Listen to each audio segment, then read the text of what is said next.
We're learning more tonight about the Boston Marathon bombing, and yet there are still so many questions that have not been answered. The biggest one, of course, is who's behind it. Ben is looking back at some recent history in order to look forward in a reality check you won't see anywhere else.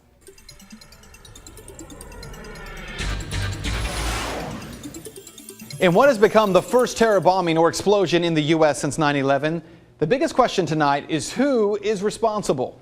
Tonight we know more about what happened. The explosives used in this deadly Boston Marathon bombing were contained in 1.6-gallon pressure cookers hidden in black duffel bags on the ground. A person briefed on the investigation told that to the Associated Press. Now, one of the explosives contained shards of metal and ball bearings. Another contained nails. Those two bombs blew up about 10 seconds apart Monday, tearing off victims' limbs and leaving the streets spattered with blood and strewn with broken glass. 3 people were killed, including an 8-year-old boy. More than 170 people were wounded.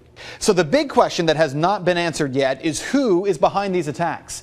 So far, the FBI has questioned a Saudi national and has searched his apartment but found no signs of evidence against him. No groups have come forward claiming responsibility. And tonight, intelligence officials say they do not believe this was an al-Qaeda plot. So who was behind it? Well, no one knows at this point, or at least no one is saying. The last time the U.S. saw a bombing attempt like this was 1993. It was during the World Trade Center bombing. That explosion left 6 people dead, more than 1,000 injured. Damages in excess of $500 million. But there is a part of the World Trade Center bombings that is severely underreported. That it was the FBI presiding over the terrorists who carried out the 1993 bombing. In fact, virtually no one would know that fact today had it not been for this man, Imad A. Salim, a 43-year-old former Egyptian army officer. He was used by our government to penetrate a circle of Muslim extremists. According to extensive reporting by the New York Times, Mr. Salim secretly recorded hundreds of hours of conversations with the feds. Again, according to the Times, law enforcement officials were told the terrorists were building a bomb that was eventually used to blow up the World Trade Center. They planned to thwart the plotters by secretly substituting harmless powder for the explosives. The informer was to have helped the plotters build the bomb and supply the fake powder, but the plan was called off by an FBI supervisor. The account portrays the authorities as in a far better position than previously known to foil the February 26 bombing of New York City's tallest towers. Well, what this means for you, again tonight we know very little about what happened, but we do know this.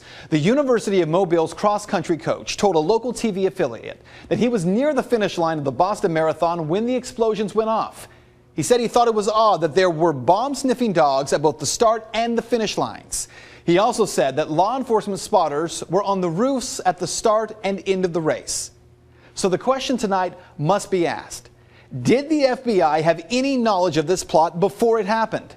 We do know for a fact that dozens of times since 9/11, the FBI has recruited, trained, and then taken down suspected terrorists before they could carry out their plots. That's not conspiracy, that's a fact. Is the practice of the FBI creating terror plots only to break them up before they can actually happen really making us safer? Is that what happened here? And that is Reality Check.